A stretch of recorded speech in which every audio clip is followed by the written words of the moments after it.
नमस्कार। 18 जून 2022 का दिन है। गर्मी लगभग कम हुई है। मेरे साथ खड़े हैं आशीष जी कोठारी।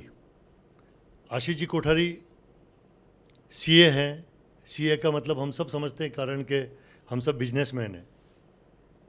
तो सीए हैं। उसके बाद में दूसरी मेरे लिए खुशी की बात यह है कि आशीष जी कोठारी और मैं, हम दोनों वर्तमान में नगर निगम उदयपुर में पार्षद हैं।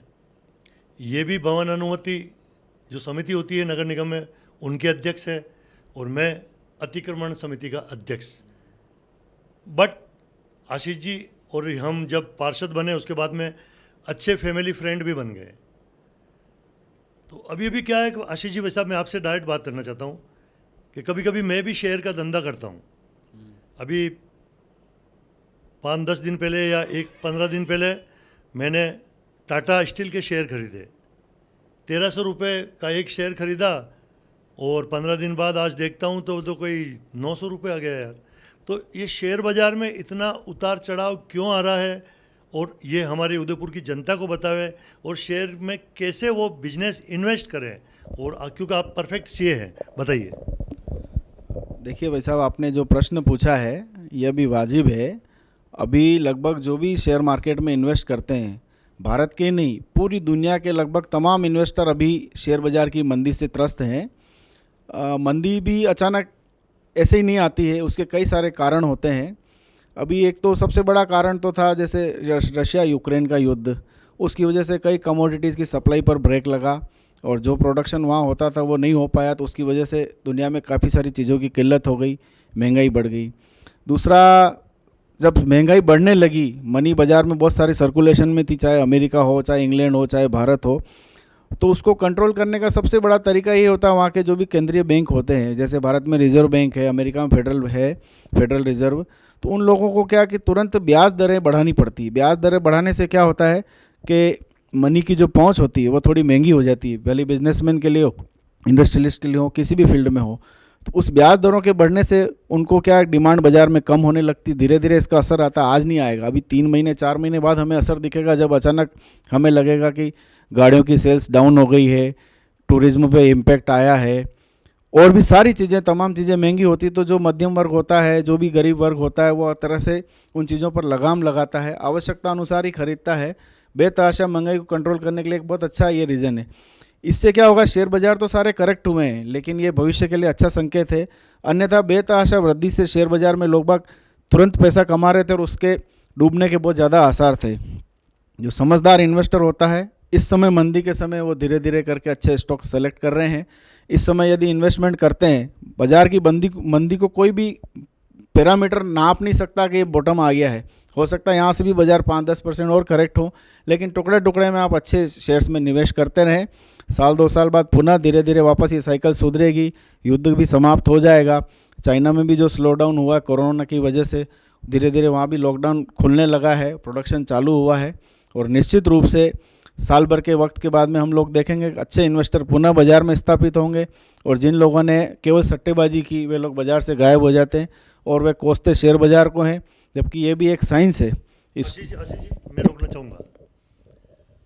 शेयर बाजार और सट्टेबाजी, तो ये सट्टाबाजी क्या होती है? देखिए, जो इन्वेस्टर शेयर बाज़ार को समझता है, अर्थव्यवस्था को समझता है, कंपनी के फंडामेंटल्स देखकर इन्वेस्ट करता है, कंपनी क्या काम करती है, उसकी अर्निंग कितनी है, वो किस तरीके से प्रॉफिट कमा रही है, उनका बाज़ार में क्या, उनके जो प्रमोटर्स होते हैं उनकी साख क्या है, उन्होंने कितना लोन ले रखा है, ये सब पैरामीटर सेलेक्ट करने के बाद यदि आप शेयर सेलेक्ट करते हैं और आपको उसकी आप नहीं सेलेक्ट कर पाते हैं, तो आपके पास बहुत सारे विशेषज्ञ हैं जिनको फीस देकर कर सकते हैं।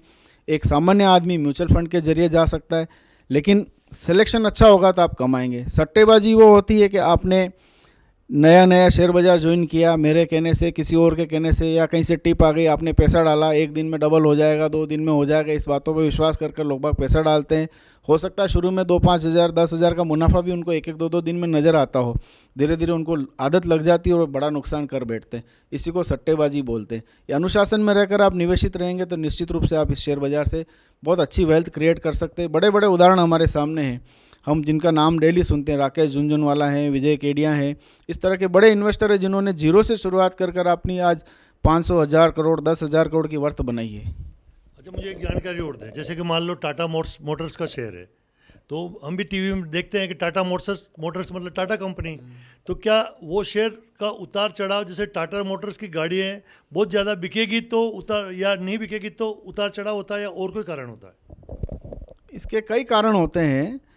जैसे आपने जो बताया वो एक पैरामीटर है ये कि आप अल्टीमेटली कंपनी का शेयर उसकी ग्रोथ से चलता है, और ग्रोथ तब आएगी जब उसकी सेल्स बढ़ती है, और सेल्स का पैमाना है कि आपकी कितनी गाड़ियाँ बिकी, कितने करोड़ का टर्नओवर हुआ। लेकिन कई सारी और भी चीज़ें होती हैं, उन गाड़ी की क्वालिटी क्या है, उसके किस तरह के लोग बाग उसमें जो है उस गाड़ी को ख़रीदते हैं, मध्यम वर्ग खरीदता है, उच्च वर्ग खरीदता है, या किस तरह का है, उनकी आफ्टर सेल सर्विस कितनी है, ये उनके कंपटीटर का बाज़ार कैसा है, कंपनी गाड़ियाँ अच्छी सेल करने के बाद भी कमा पा रही है या नहीं कमा पा रही, वो देखना पड़ता है। क्योंकि कई बार ब्याज दरों से, कंपनी की दूसरी प्रॉब्लम से, बिजली के बिल भी होते हैं, एम्प्लॉयज़ की सैलरीज भी होती है, मार्केटिंग का एक्सपेंसेस भी होता है, कई सारे पैरामीटर हैं। मतलब उसको एक उसमें चीज़ में नहीं बांध सकते कि सेल बढ़ गई इसलिए आपकी कमाई हो जाएगी। कई कंपनियां बहुत अच्छी सेल करी लेकिन फिर भी घाटे में है। हम कई अखबारों में पढ़ते हैं कि रुपया गिरा, तो ये रुपया गिरा, शेयर बाज़ार में रुपया गिरने का क्या मतलब होता है, और शेयर बाज़ार में रुपया गिरने से मतलब बढ़ता कैसे हैं, और रुपया अगर गिरता है तो वर्ल्ड मार्केट में इसका क्या इफेक्ट किसके पर पड़ता है? देखिए, करेंसीज का भी अपना एक बाज़ार है। मैं आपको एक सामान्य टर्म्स में बताता हूँ रुपया कैसे गिरता है।